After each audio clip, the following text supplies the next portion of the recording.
Capítulo 18. Vi no dia seguinte correr de novo aquela mesma cortina de seda azul que abrirá para mim, como nuvem serena, um céu de delícias.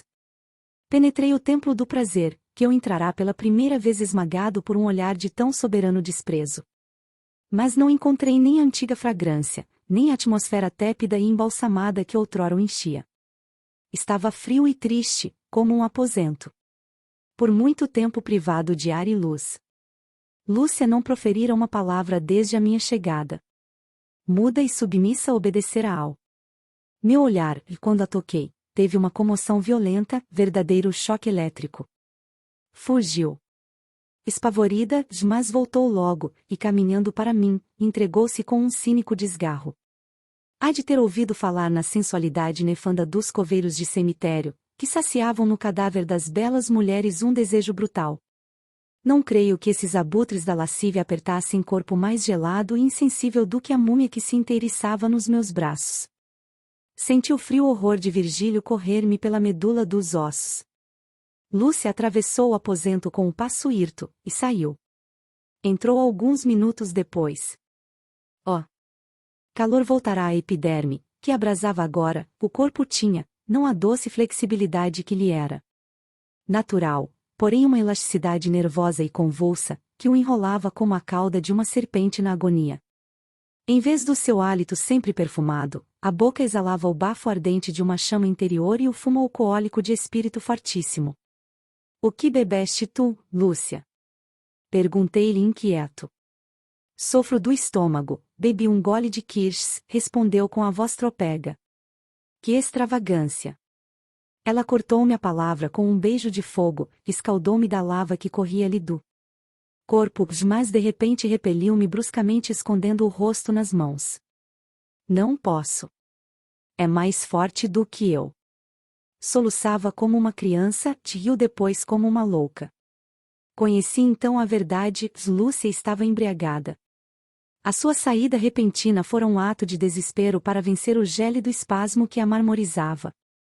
Tinha quase esvaziado uma garrafa de kirsch. Acreditei enfim na sinceridade da repugnância de Lúcia, que renunciei de uma vez ao meu desejo. Sentia profunda compaixão por essa mulher. O seu pranto me enterneceu, chorei com ela. O abalo moral foi-lhe dissipando a embriaguez, até que adormeceu profundamente sobre o meu peito. Quando acordou, Lúcia percorreu algum tempo com os olhos o aposento, como se coligisse os vestígios esparsos de recordações esvanecidas pelo sono, até que a ideia do que se havia passado desenhou-se lúcida no seu espírito.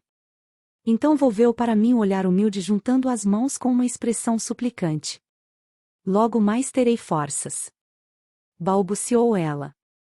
Era a primeira vez depois de tanto tempo, e não. Pensei que me faltasse o ânimo.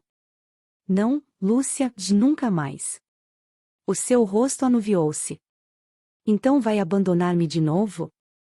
Supunha que isso não passava de uma excentricidade, o meu orgulho se revoltava. Mas há pouco o suplício horrível porque passaste me comoveu a ponto que chorei contigo. Chorou? E por mim? Conheci que havia uma dor profunda e intensa no que me parecia ridículo capricho. Hei de me lembrar sempre que te vi quase morta nos meus braços. Um desejo de hoje em diante seria uma ideia assassina. Não posso, não o devo ter. É sagrada para mim, sagrada pelo martírio que te causei, sagrada pelas lágrimas que derramamos juntos. A tua beleza já não tem influência sobre os meus sentidos. Posso te ver agora impunemente. Lúcia me escutava com enlevo, bebendo uma a uma as minhas palavras e o meu olhar, como se foram um elixir poderoso que a regenerasse. Apenas me calei, desprendeu-se docemente de meu seio, e caiu de joelhos. Ergueu-se depois grave e recolhida para dizer-me: Deus me abençoou. Houve um grande silêncio, em que Lúcia, imóvel e recolhida, continuava absorta no seu êxtase religioso, e eu contemplava-a mudo sem me animar a interrompê-la. Agora deves ter confiança em mim, Lúcia, explica-me a razão dessa singularidade. Eu mesma não sei. Respondeu com ingênua simplicidade. Ainda receias? Não. Alguma coisa me diz que eu vibro no seu coração uma corda, embora seja a da compaixão e da piedade. Posso abrir-lhe minha alma e deixar que penetre nela. Veja se compreende, eu não posso. Mas devia sentir alguma coisa? Senti a morte que me invadia o corpo, enquanto eu vivia dentro dele sofrendo torturas horríveis. Se eu tivesse ainda minha mãe expirante diante de meus olhos, amaldiçoando-me no seu último soluço, se por algum crime infame me açoitassem nua pelas ruas, cuspindo-me as faces no meio das vaias do povo, creio que não sentiria o que sinto nesses momentos. Por que razão? Entretanto houve um tempo em que, se não me engano, tu eras feliz como eu do prazer que me davas. É verdade. Esse tempo foi uma eternidade de delícias para mim, te desejava até, louca que eu era. Desejava que fosse possível morrermos assim um no outro, uma só vida extinguindo-se num só corpo. Mas passou. Devia passar. Por quê? Não sei. Quando me lembro. Tornou-se lívida, a voz encobriu-se. Quando me lembro que um filho pode gerar das minhas entranhas, tenho horror de mim mesma. Não digas isso, Lúcia. Que mulher não deseja gozar desse sublime sentimento da maternidade? Oh! Um filho, se Deus me desse, seria o perdão da minha culpa. Mas sinto que ele não poderia viver no meu seio. Eu o mataria, depois de o ter concebido. Não compreendia esse fenômeno, ainda hoje não o posso explicar senão por alguma das misteriosas afinidades do corpo com o espírito que o habita. Mas que importa? Continuou Lúcia. Aquelas delícias passadas não valem a felicidade que eu sinto agora quando o vejo, quando lhe falo. Se eu pudesse viver toda a minha vida assim, sentada nos seus joelhos, olhando-o, não pediria a Deus nada mais. Entramos então em uma nova fase de nossa mútua existência, fase original e curiosa que me faria rir 15 dias antes. Com efeito, quem poderia julgar possível uma amizade fraternal e pura entre duas criaturas que meses antes trocavam as mais ardentes expansões da sensualidade? Quem poderia conceber uma abstinência absoluta num caráter ardente, provocado todos os dias e a todas as horas pela beleza sempre radiante de uma mulher divina, que retraçava com um olhar e um sorriso os poemas da voluptuosidade fruída? Nessa época se revelavam francamente em Lúcia as aspirações ingênuas para uma juventude perdida, os sonhos vivos do passado, que desde muito tempo espontavam por vezes através do luxo e agitação de uma vida elegante. Com a timidez de seu olhar velado pelos longos cílios, com o modesto recato de sua graça e o seu vestido de caça branca, Lúcia parecia-me agora uma menina de 15 anos, pura e cândida. Por que segredo ignoto da natureza rosa que há pouco se ostentava no viço da florescência, abrochar as folhas, e agora botão recente, mal ia desatando o seio? Por que mágica força de vegetação a palmeira altiva que hasteava no vale as verdes frondes, se transformará de repente na mimosa sensitiva? Muitas vezes achava Lúcia cozendo e cantando à meia voz alguma monótona modinha brasileira, que só a graça de uma bonita boca, e a melodia de uma voz fresca, pode tornar agradável. Outras vezes passava horas inteiras esboçando um desenho, tirando uma música ao piano, escrevendo uma lição de francês, língua que aliás traduzia sofrivelmente, ou enfim bordando ao bastidor algum presente que me destinava. Não saía mais durante o dia, já à noite pedia-me que a levasse a algum arrabalde distante da cidade, à lagoa, ou ao Cosme Velho. Partíamos de carro, parávamos em algum lugar mais espovoado, ela recostava-se no meu braço, e passeávamos durante 1 ou 2 horas. Outras noites preferia o mar, e embarcávamos num bote e vogávamos pela baía. O seu traje habitual nestes passeios era vestido de merinó escuro, mantelete de seda preta, e um chapéu de palha com laços azuis.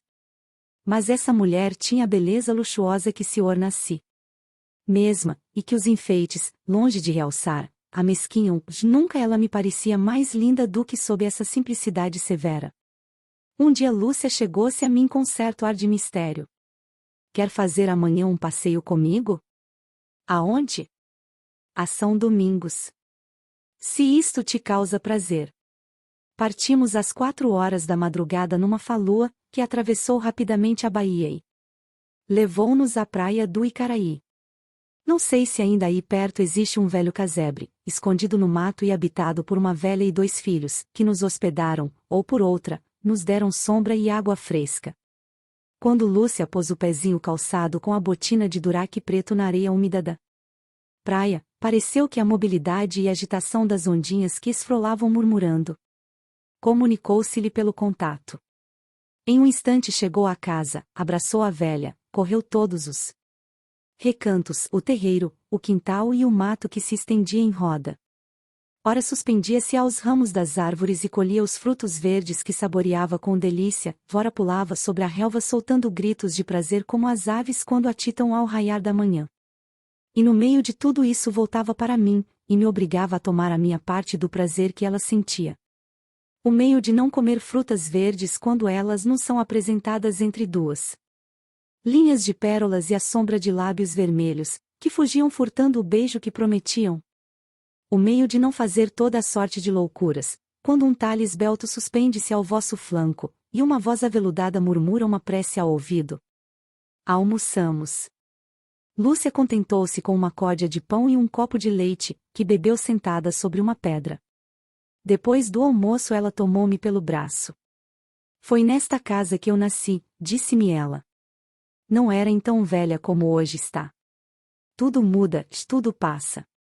Mostrou-me o lugar onde seu pai costumava trabalhar, onde sua mãe cozia, lembrava-se de todos os cantos, do lagar de cada móvel, da idade de cada fruteira, dos menores incidentes passados nesta área de terra.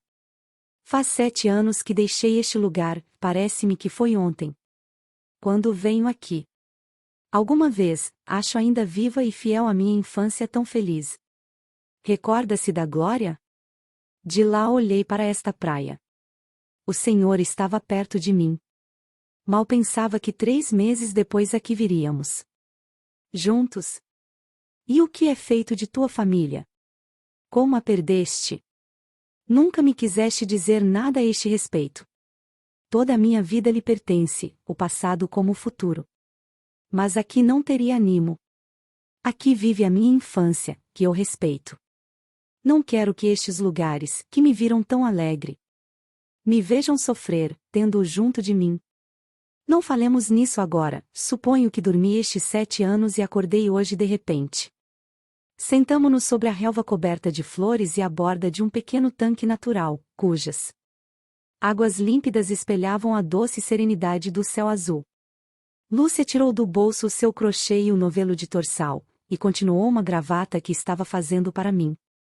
Enquanto ela trabalhava, eu arrancava as flores silvestres para enfeitar-lhe os cabelos, ou arrastava-me pela relva para beijar-lhe a ponta da botina que aparecia sob a orla do vestido. Deixei cair algumas pedras no tanque.